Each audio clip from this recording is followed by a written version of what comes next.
Boa noite, paz do Senhor. Amém. Vamos orar pelas crianças?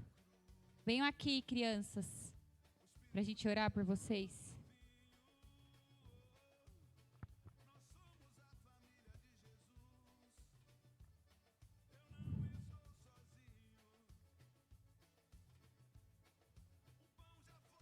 Amém. Pai, nós abençoamos a vida dos teus filhinhos, oramos, Pai, para que eles recebam a tua palavra e que essa palavra seja verdadeiro alimento, Deus, e realmente seja para que eles deem frutos que permaneçam, Deus, na tua presença. Oramos para que o Senhor guarde as suas mentes, seus corações, livra-os, Deus, de todo engano. Oramos, Deus, para que nessa noite eles sejam tocados profundamente, Deus. Em nome de Jesus, nós abençoamos esse tempo que eles terão para teu louvor. Amém. Amém, podem ir, tá bom?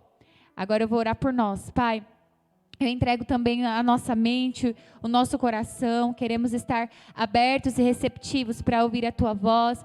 Em nome de Jesus, seja cancelado toda a ação das trevas contra nós, contra os nossos pensamentos, tudo aquilo que vem para tornar infrutífero a nossa mente, tudo aquilo que vem para roubar de nós a semente, nós não aceitamos e expulsamos todo espírito intruso e declaramos agora que o nosso coração aberto, os nossos ouvidos abertos, os nossos olhos abertos para ouvir, para contemplar, para sentir a presença de Deus em nome de Jesus, e a palavra viva, ela virá e também dará em nós frutos em nome de Jesus. Amém. Quem tiver a Bíblia, abra lá em 2 Timóteo, segundo livro de Timóteo, capítulo 1.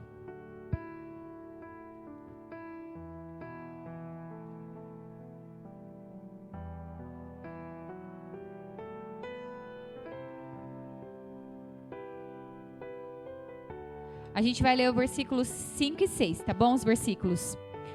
Diz assim: recordo-me da sua fé não fingida, que primeiro habitou em sua avó Lóide e em sua mãe Eunice, e estou convencido de que também habita em você. Por essa razão, torno a lembrar-lhe que mantenha viva a chama do dom de Deus que está em você, mediante a imposição das minhas mãos. Essa carta, esse livro de 2 Timóteo foi uma carta, a última carta que o apóstolo Paulo escreveu para Timóteo. Timóteo, ele foi um filho na fé. Ele foi alguém que Paulo cuidou e que andou com Paulo.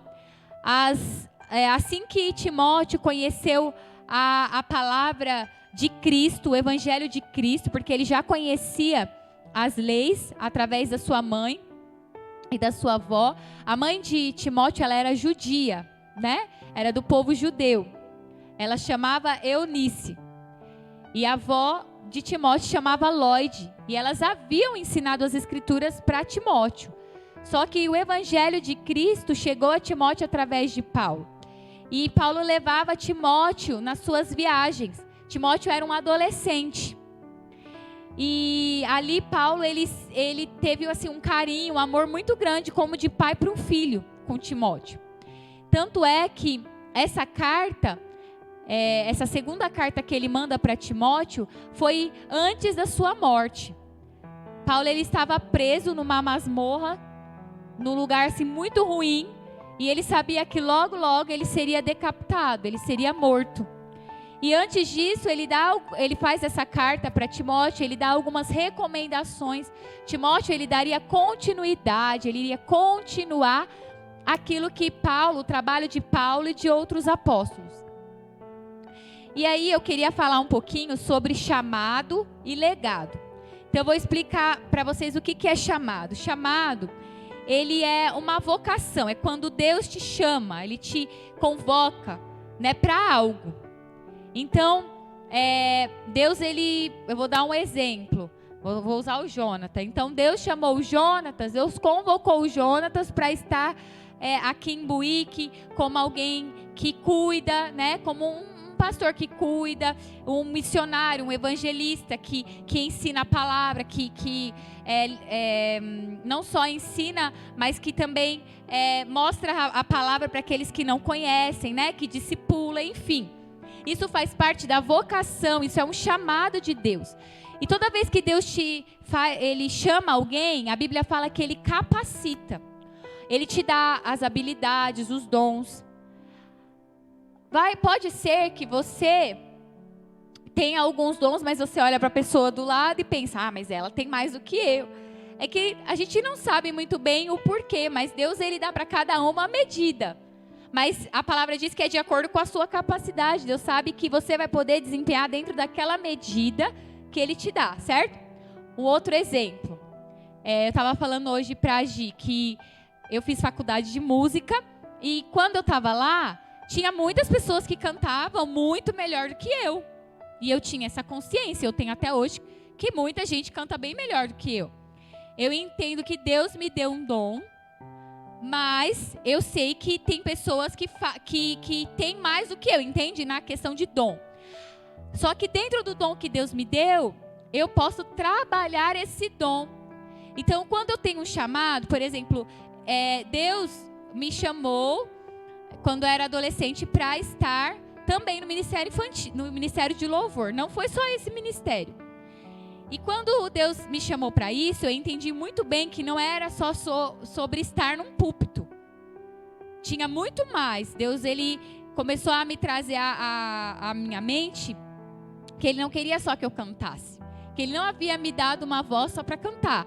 Tinha algo por detrás disso. Através daquilo que sai de mim, vem vida, poder, unção. Se eu deixar Deus me usar como Ele quer, certo? Então tem um propósito. Entende? Dentro daquilo que Deus te dá, Ele tem um porquê.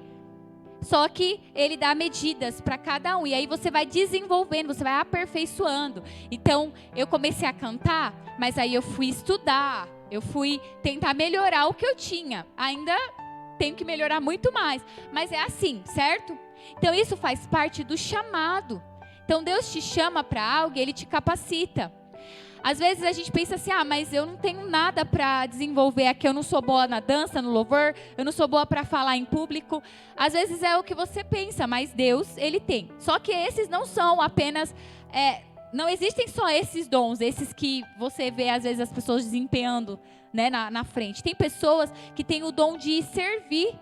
Tem pessoas assim que elas, você chega perto delas, na casa delas, elas já não sabem o que fazer para te agradar, né? Para te dar algo bom, algo melhor, né? Eu conheço pessoas, lá em São Paulo mesmo, posso falar melhor, de pessoas com quem eu convivi mais.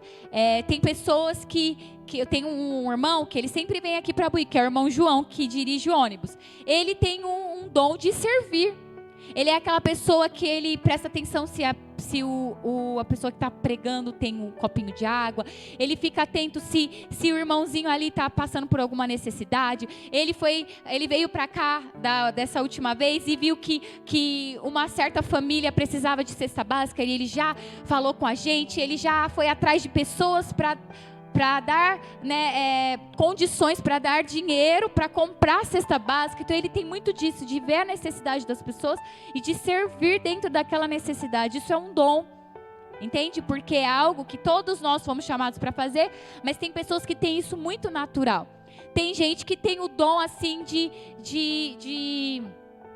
fazer os outros se sentirem melhor. A gente tinha uma irmã lá da igreja que a gente falava que ela tinha o dom de abraçar. Sabe aquela pessoa que te abraça, você parece assim que se sente até mais feliz, né? Você parece que o seu fardo, o seu cansaço, eles saem quando aquela pessoa te abraça. Você sente vida a partir daquilo, né? Daquele gesto, aquela pessoa que se preocupa e sempre pergunta se você está bem. Isso também é um dom. Então não tem apenas a ver em desempenhar algo no púlpito, entende? Você pode ser uma pessoa que gosta de cozinhar e que você usa também isso para a glória de Deus. Então, existem muitos dons e eu estou falando aqui de alguns. Por exemplo, para lidar com criança, não tem que ter dom? Tem gente que não tem jeito com criança, né? Agora tem gente que parece que tem açúcar. Aonde a pessoa tá aquele monte de criança, né? Tem gente que já tem um dom, uma facilidade para falar com um adolescente. A adolescente, muitas vezes, os adultos não tem muita paciência, né? Uma fase meio chatinha. E aí tem gente que já tem um dom, ou com mais jovem, enfim. Tem pessoas que têm dom para trabalhar com casais, para restaurar casamentos.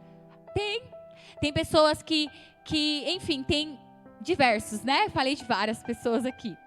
E a gente vai vendo que tudo isso Deus nos deu porque nós fazemos parte de um corpo.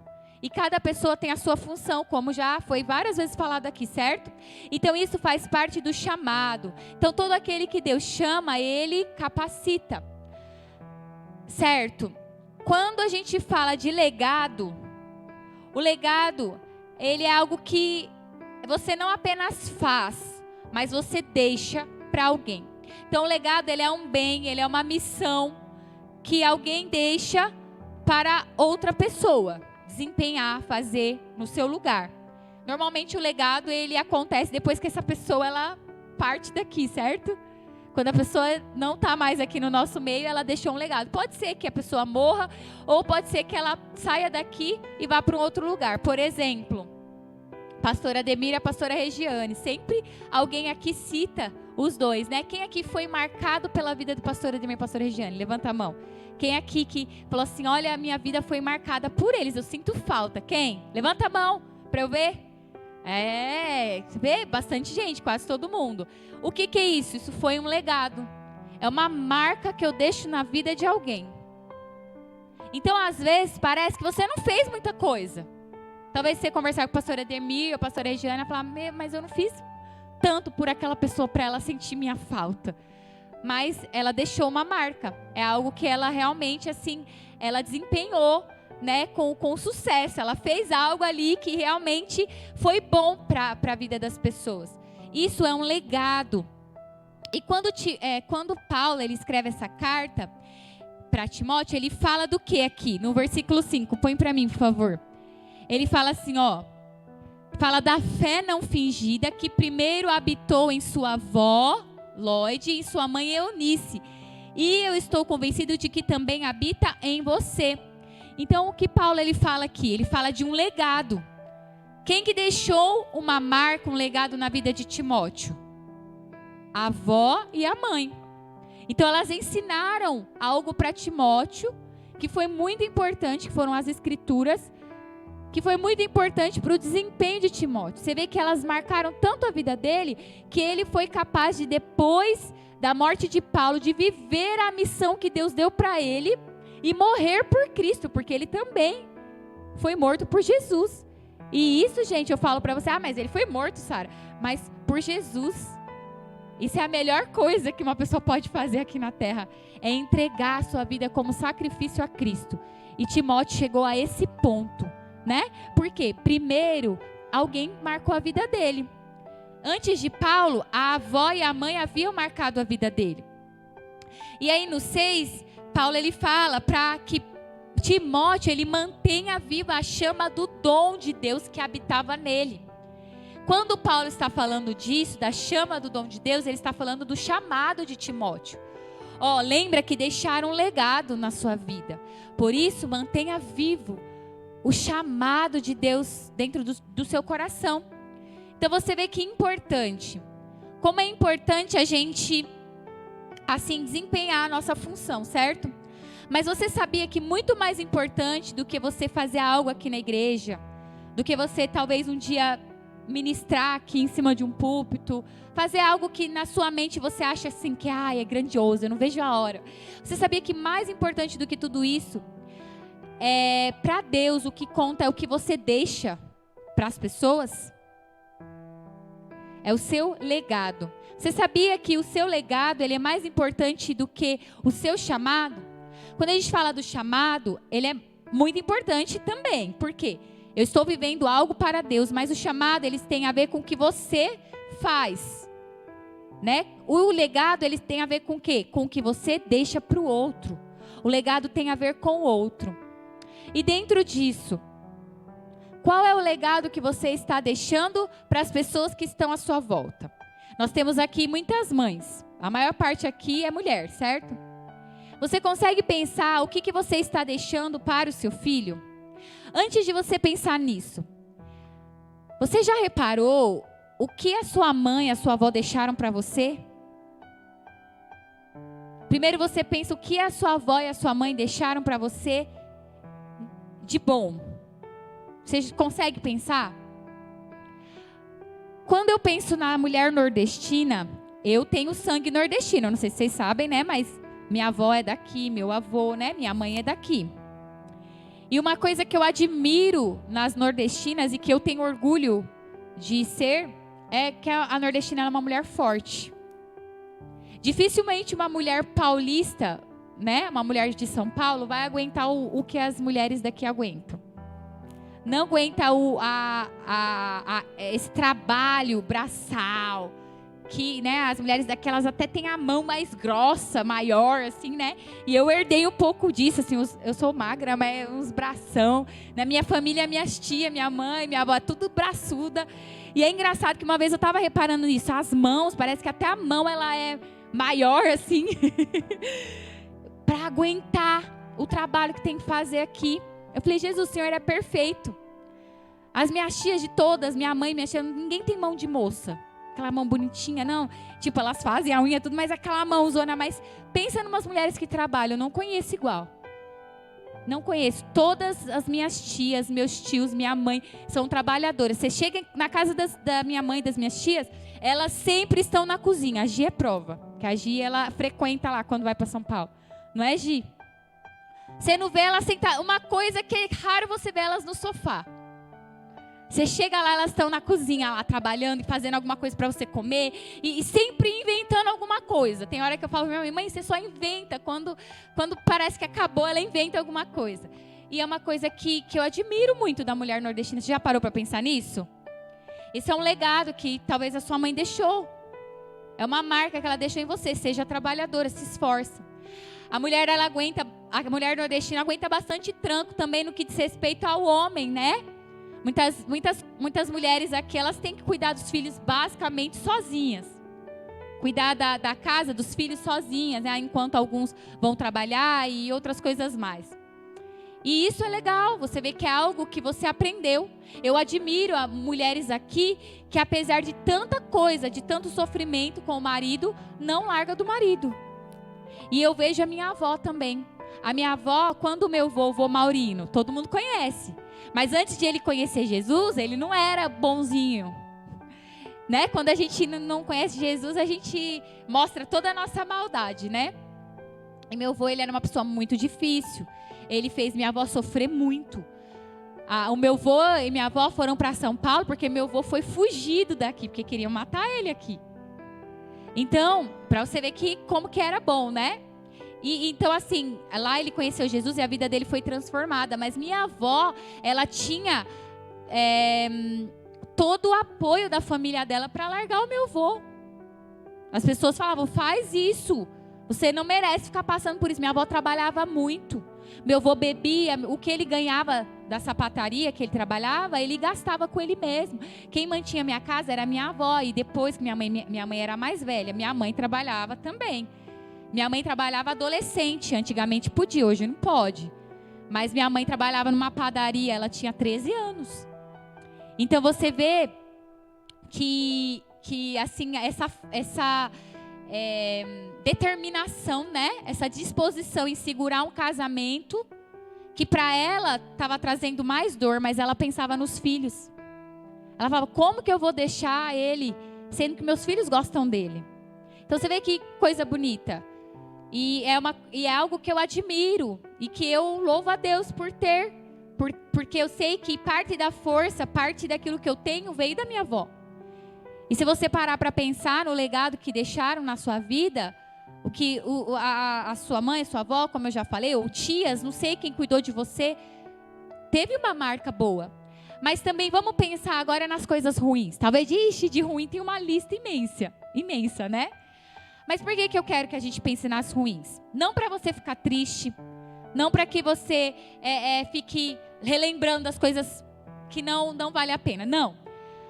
Mas assim como você foi marcado por algo ruim, você sabia que você marca também a vida das pessoas? Às vezes a gente pensa tanto em nós, no mal que o outro nos fez, e a gente esquece que a gente também faz mal para as pessoas. Você sabia disso? Que você pode marcar a vida de alguém de uma maneira boa, mas você pode também fazer um mal terrível na vida das pessoas? Principalmente na vida de quem? Dos nossos filhos. Você já parou para pensar se você reproduz, o que é reproduzir? Fazer o que alguém já fez na sua vida, você está fazendo na vida dos seus filhos? Você já parou para pensar nisso?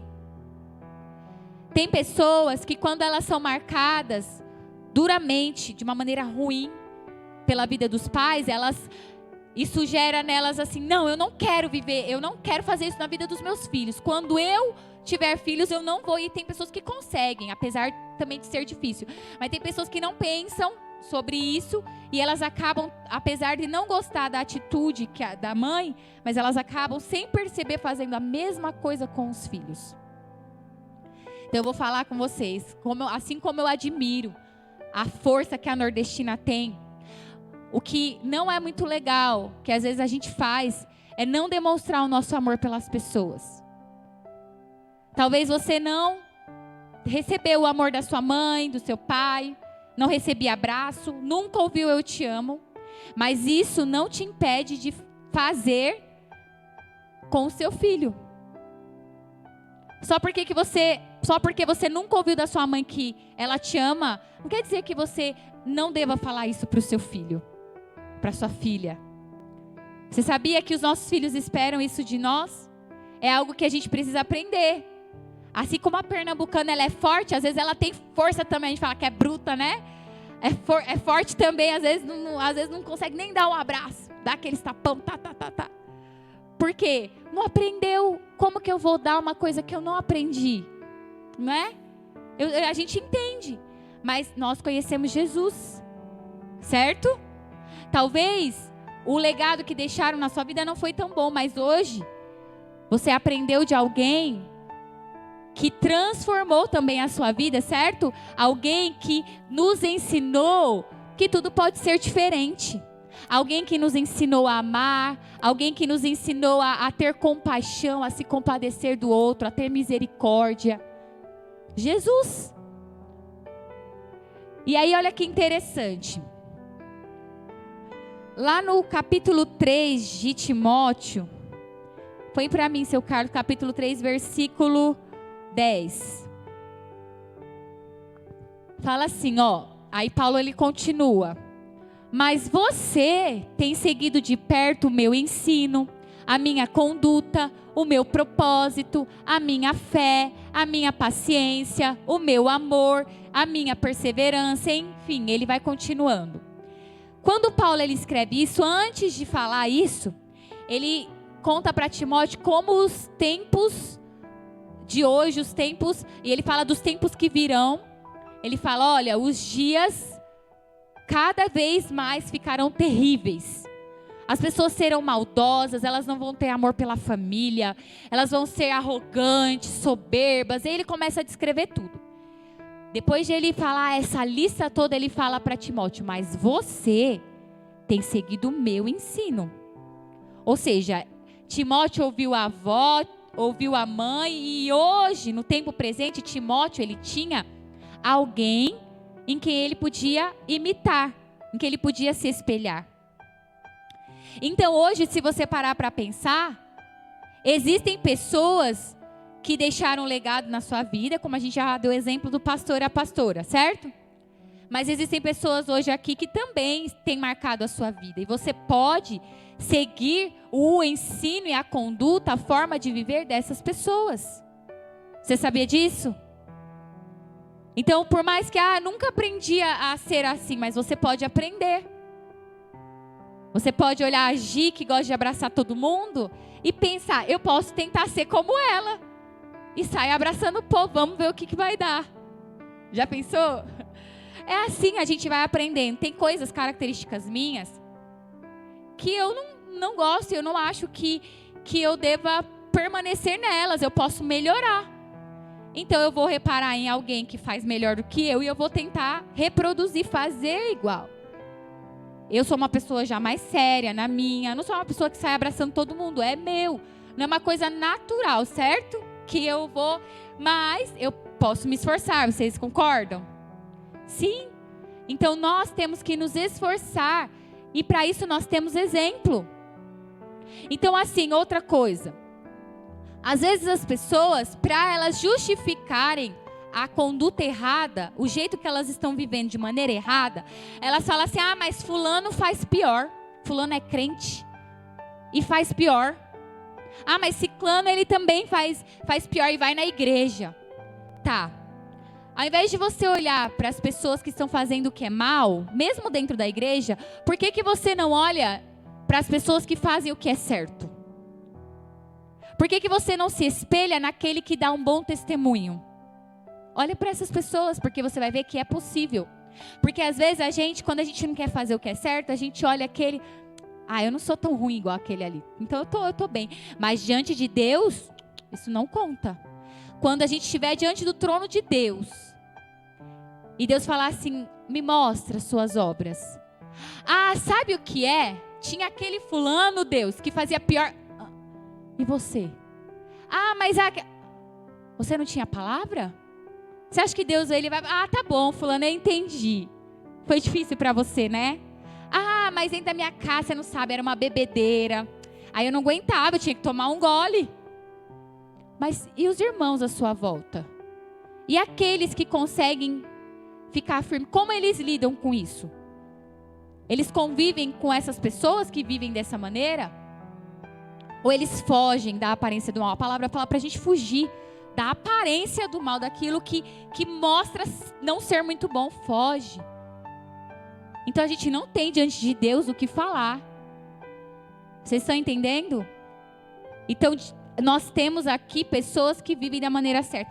Mas há 20 anos atrás vieram aqui, fizeram tudo errado. Mas o fulano faz errado. Tá, mas e quem faz certo? Siga esse exemplo, siga essa conduta. Olha que Paulo... Põe para mim de novo, seu Carlos, por favor. Olha que Paulo fala aqui, você tem seguido de perto o meu ensino. O que eu ensino para você, você pode seguir. A minha conduta, o que é conduta? É o que eu faço, é onde eu ando. Você pode olhar aqui as pessoas que estão aqui, como elas agem, para onde elas vão, com quem que elas convivem. Siga o exemplo. Quando eu era mais nova,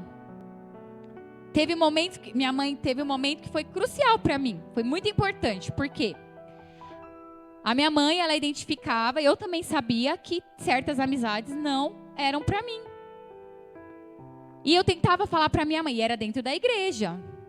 E eu falava para minha mãe, mas deixa eu te explicar, eu estou ajudando, eu quero que a pessoa melhore.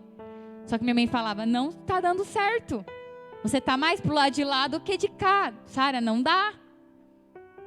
Então, por muito tempo, eu tentava ainda, eu ficava com dó. Eu sentia porque eu gostava. Só que chegou um momento que eu precisava decidir. Porque eu sabia que eu não ia conseguir viver a vontade de Deus se eu continuasse ligada a certas pessoas. Vocês estão entendendo? Vai ter momentos que você vai ter que se desligar de algumas pessoas e dói. Mas isso é com todo mundo. Você quer viver a vontade de Deus? Existem sacrifícios, amizade é uma coisa que você tem que entregar. Mas é família, tudo bem. Você vai continuar amando sua família, mas tem momentos que não dá. Eu falo por mim mesma. Tem pessoas da minha família que não pensam como eu. Eu não vou ficar convivendo. Eu posso ir lá fazer uma visita, tomar um café? Posso. Mas de ficar de noite ali, sabendo que as conversas, elas não são as mesmas que eu acredito, o que eu vou ficar fazendo lá? Certo? Vou acabar sendo influenciada. Eu lembro que quando a família do meu pai não tinha se convertido, os meus tios, eles não eram convertidos. Aí, Natal, a gente quase não tinha. Meu pai, ele separou eu e meu irmão muito deles. E a gente não tinha muita convivência. Eu ficava mais com a família da minha mãe, né? Que é do vô Maurino, tudo porque eram convertidos. E meu pai, ele era bem seletivo. E a gente visitava só no Natal, Ano Novo. E aí, quando eles começavam a beber, aí ficava lá no karaokê, bêbado. Aí meu pai pegava a gente, vamos embora? A gente ia lá, comia com eles, sentava, conversava. Dava o tempo, vamos embora. E era assim. Então a gente fazia a nossa parte, mas depois a gente fazia aquilo que a gente entendia que Deus queria de nós. Vocês estão entendendo? Eu tô falando tudo isso, eu não tinha programado falar isso, eu nem sei de nada, tá? Não pensem que eu tô falando para alguém, porque ninguém me falou nada diante de Deus. Eu tô falando de algo que é a realidade nossa hoje. Então nós temos que tomar decisões. Entende? Aí entra para outra parte. Qual é o legado que você está deixando para esse povo? Nós somos cristãos, certo? Você sabe o que significa a palavra cristão? Cristão, ele significa um seguidor de Cristo ou pequenos cristos. Sabe quando uma pessoa ela fala que, olha lá, um cristão, a Dora é cristã. O que a pessoa está querendo dizer? Que a Dora é uma pequena Cristo. É um filhote de Jesus. Olha lá, tá, imita Jesus. Você sabia que na época que uma pessoa era considerada cristã, ela era morta? Quando inventaram esse nome, não era uma forma legal de falar. Era uma forma ruim. Tipo, quando alguém falava, é cristão, mata. Porque é igual Jesus. E a gente odeia Jesus. Jesus já está morto para eles, né? Na mente deles. Vamos matar os filhotes dele também. Era assim. Então, cristão, pequeno Cristo.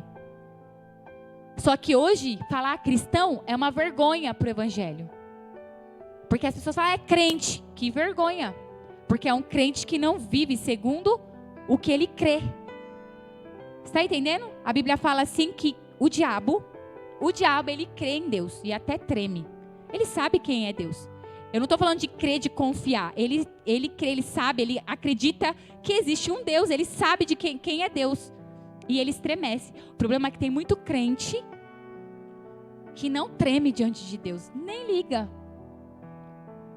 Se até o demônio, Satanás, ele estremece. Porque ele sabe quem Deus é. Quanto mais a gente, nós somos filhos. Então, nós precisamos entender que para essa geração, para esse povo que está à nossa volta, você é considerado um mini Jesus. Você pode não querer, mas se hoje você é considerado um crente, as pessoas vão olhar para você. E elas esperam o nosso exemplo. Por quê? As pessoas, elas querem alguém para imitar. Será que elas podem imitar a gente? Já parou para pensar? Qual é o legado que a gente está deixando aqui? Então, primeiro a gente pensa, qual é o legado que a gente deixa para os nossos filhos? Você sabe que na mente de uma criança, é difícil ela entender como que um pai ou uma mãe, dentro da igreja, é tão bonzinho e dentro de casa vira um monstro. Você sabia que para a criança é difícil ela entender? E se nós agimos desse jeito, pode ser que a criança, quando ela cresça, ela não queira Jesus. Por quê? Porque a gente não deu exemplo. Porque o papai e a mamãe dentro de casa não era aquilo que Jesus falava que tinha que ser. E para a criança não tem como hoje tem para os adultos essa mentira, esse engano. Para a criança existe uma verdade. Igual o meu filho, ele falou para mim, mamãe, o João falou, mas não pode ouvir certas músicas, porque elas não são boas, são do mundo. Que a gente tenta explicar, ó, tem músicas que não são boas. Mas por que a gente assiste o filme sendo que tem música do mundo? Olha o que ele me perguntou. Como que eu vou explicar uma coisa dessa para ele? É só Deus para dar sabedoria, né? Então eu tive que explicar que nós estamos aqui no mundo, mas nós não somos daqui. E algumas coisas daqui a gente vai acabar vendo, mas aí a gente decide o que é bom e o que não é, certo? Mas você vê como para a criança é difícil elas entenderem. Mas como? Se na igreja o pastor ou o missionário ou qualquer outra pessoa fala que é para viver assim, minha mãe está lá ouvindo, como que na minha casa ela não vive assim? Isso para a criança, ó, é difícil dela entender. E aí quando ela cresce, aí é onde ela vai ficar rebelde. Conheço muitas pessoas assim, que cresceram. Eu lá quero saber de igreja, eu quero saber dessa igreja aí que só fala que não pode, por quê? Foi ensinado errado em casa. Então, nós precisamos entender que as pessoas, começando dentro da nossa casa, olham para nós. Você quer que o seu marido seja salvo? Dê exemplo dentro de casa. Seja uma cristã dentro do seu lar. Às vezes o marido não vem para a igreja porque nós, como mulheres, temos dificuldade de viver como Jesus viveu. Entende? Os seus filhos. Eu não trago os meus filhos. É difícil trazer os meus filhos. Ou se traz com raiva. Não. Os seus filhos, eles só vão continuar na igreja se você trouxer. Se você não trouxer, se você não vier com eles, vai chegar uma hora que eles não vão querer vir. Você vai chorar querendo que eles venham. Não quero ir. É chato. Porque eu não ensinei. Tá entendendo? Então, isso tudo é legado, é algo que eu deixo, é uma marca que eu deixo para os que estão dentro da minha casa e para aqueles que estão à minha volta. Não adianta você negar, você pode falar assim, eu não tô nem aí, mas tem gente que olha para você. Tem pessoas te observando. Ou você pode falar, que saco, que ruim, eu não gosto de ser observada. Mas é assim. Certo? Assim como você observa as pessoas elas vão te observar. E elas vão olhar para você, principalmente se você fala da palavra. Se você está vivendo aquilo que você prega, aquilo que você fala, o que sai da sua boca tem que ser vivido. Amém? Isso é legado e isso também faz parte do seu chamado. Aquilo que Deus tem para fazer através da sua vida, faça. O que você tem hoje para oferecer? Nós precisamos de ajuda aqui.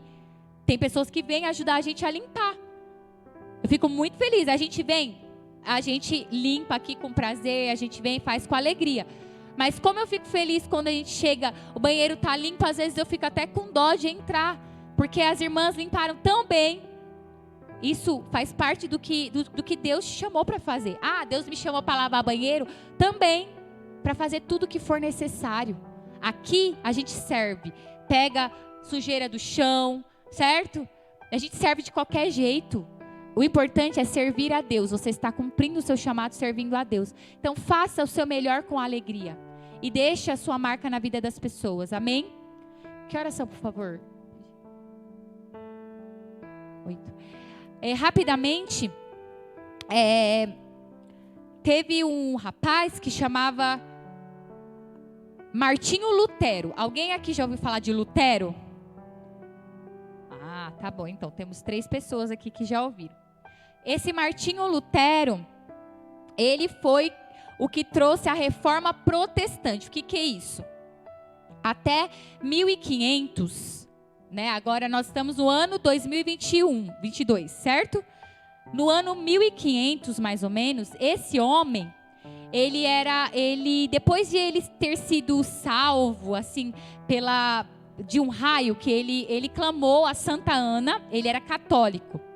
Naquela época só existia a igreja católica, não existia a igreja hoje que é protestante, que é a nossa, que é a igreja dos crentes, que vocês falam aqui, né, dos crentes. Essa igreja não existia, só os católicos, só o catolicismo. Ele quase foi morto por um raio e ele clamou pela Santa Ana e disse que se ela livrasse ele da morte, ele ia servir ela para sempre. Servir a ela não, ia ser monge, ia servir a Deus. Bom, quem livrou ele da morte foi Deus, depois ele descobriu.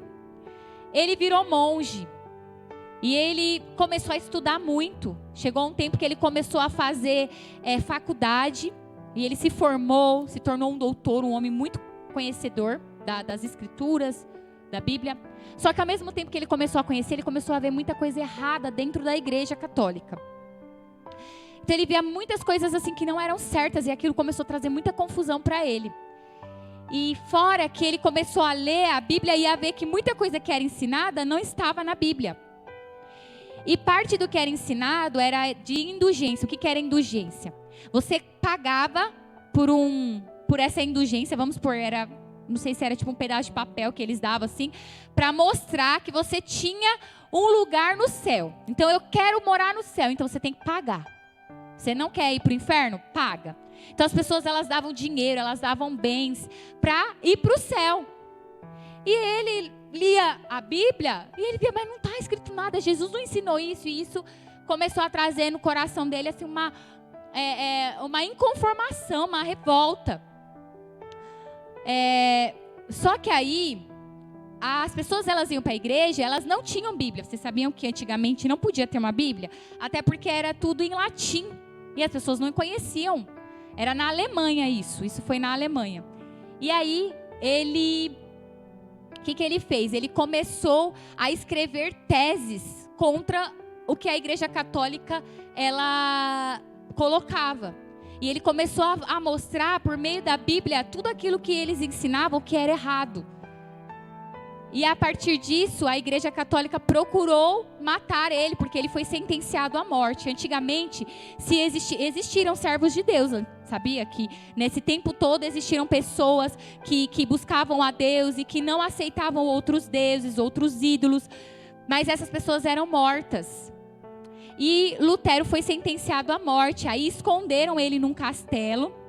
Lá nesse castelo escondido, ele pôde traduzir a Bíblia para a língua alemã.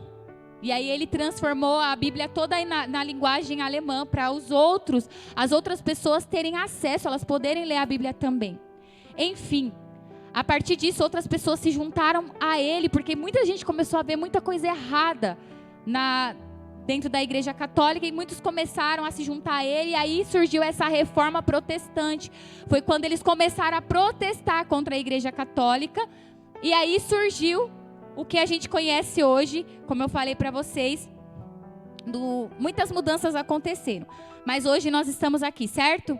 Sabe por que você está aqui hoje, conhecendo a verdade? Você tem acesso à Bíblia. Martinho Lutero foi uma das pessoas que deixou esse legado para a gente. Não só ele, mas ele foi uma das pessoas. Se ele não tivesse feito isso, imagina, ele tinha muito conhecimento, ele podia guardar tudo para ele e falar: esse bando de gente está tudo sendo enganado, mas eu não estou nem aí para eles. Não, eu preciso alertar as pessoas, eu preciso mostrar. Então você vê que ele não pensava nele, ele pensava em fazer algo pelo outro, e ele fez. E aqui nós estamos. E aí surgiu a Igreja Protestante, que é a igreja que se separou do catolicismo. E hoje nós adoramos apenas Jesus. Martinho Lutero, ele começa a falar que a salvação ela vinha da fé em Cristo. E apenas isso, somente isso. Da fé em Cristo. A salvação ela só vem através de Jesus.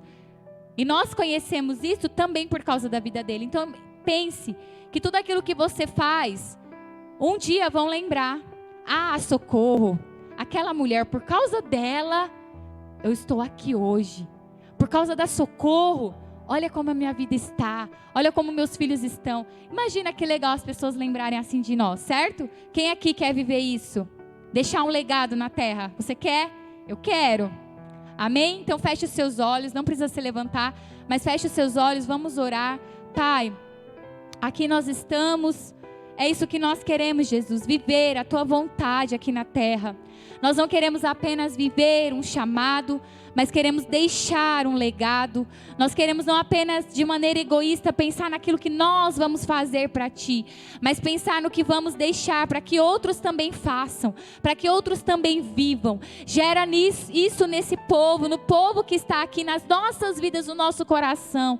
Desperta em cada um aqui o chamado do Senhor, e desperta também a necessidade, a vontade de deixar um legado, de deixar uma marca no coração dos seus filhos. Age, Deus, na vida das mulheres, Pai, que elas entendam, Deus amado, e recebam a força dos céus para ensinar os seus filhos, Deus, para que eles vivam no caminho certo, no caminho com Cristo, Deus. Sustenta as tuas filhas, Deus, renova as forças das tuas filhas, e desperta também os homens que estão aqui, que eles vivam a tua vontade plenamente, Deus, e deixem nessa cidade um legado. Eu oro por homens, Deus, que se levantem nessa cidade para marcar essa geração, Deus, para mostrar que sim, o Senhor os chamou, o Senhor os amou, e o Senhor deseja fazer grandes coisas através dos teus filhos. Levanta, Deus, os teus filhos com graça, com conhecimento, para serem como Martinho Lutero, para serem, Deus, como John Wesley,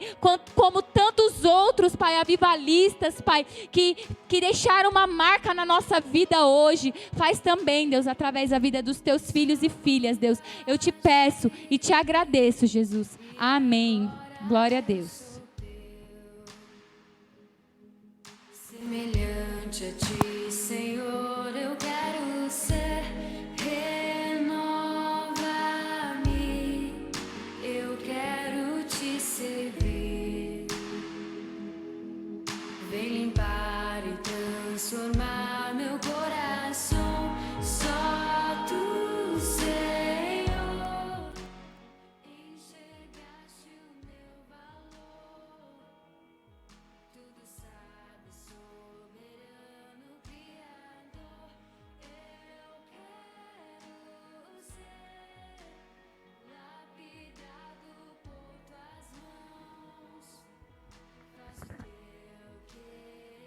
Glória a Deus.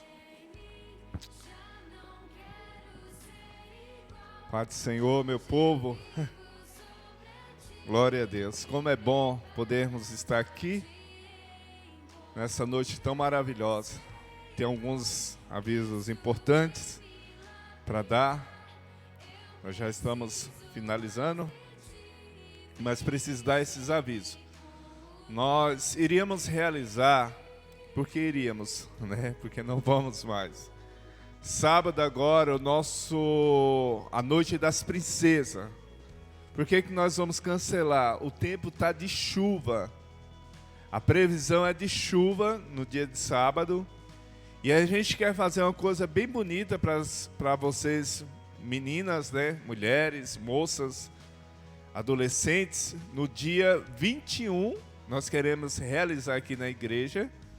Porém, devido à questão da chuva, do clima, não iremos então realizar nesse sábado. Nós iremos marcar uma outra data, tá bom? Não haverá, tá bom? Nós vamos...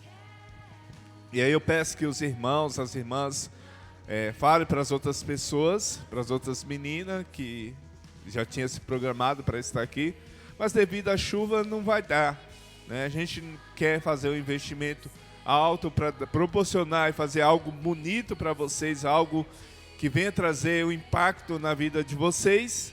E aí, se tiver chovendo, não vem ninguém, vai estar só a gente aqui, né? Então, vamos esperar esse período chuvoso dar uma amenizada, e aí nós iremos marcar uma outra data, e aí a gente avisa aqui certinho, para vocês poderem participar e realizarmos então esse evento, a Noite das Princesas. Mas nós iremos fazer, tá bom?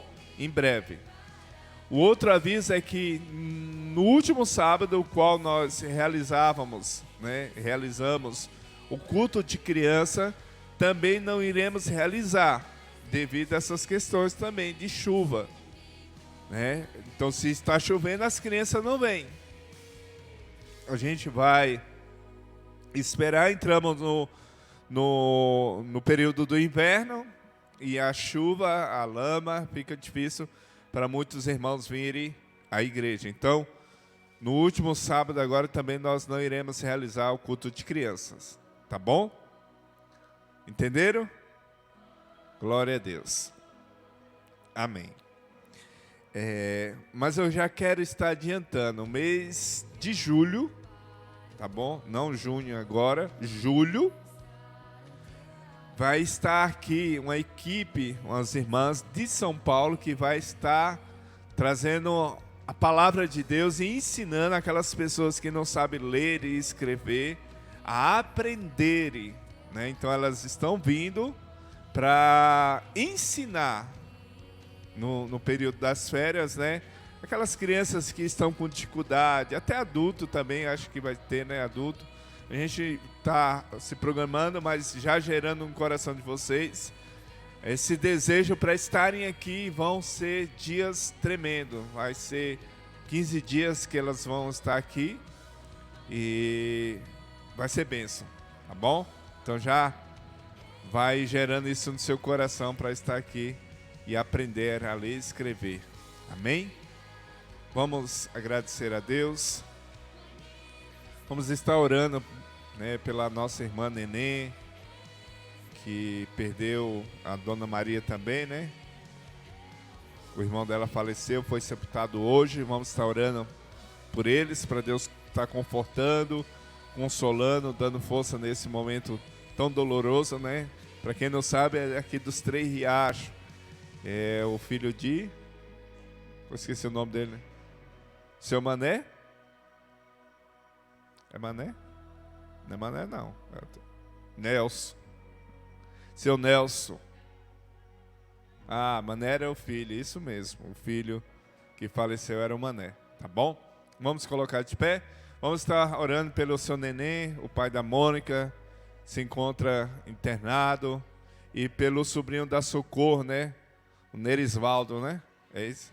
Nerisvan, né? Nerisvan. Vamos estar orando por essa família e pela vida do seu neném e pelo Nerisvan também. Querido Deus, graças te damos, Pai, por essa noite tão preciosa. O Senhor reservou-la para nós. Nós somos gratos a Ti, meu Pai, por ter nos trago a essa noite, ó Pai, aqui aos Cágado, e poder adorar e celebrar ao Senhor juntamente com os meus irmãos. Que os céus desçam nesse lugar, que a Tua glória se manifeste nesse lugar, que a vida do Senhor brote em cada coração, em cada vida nesse lugar.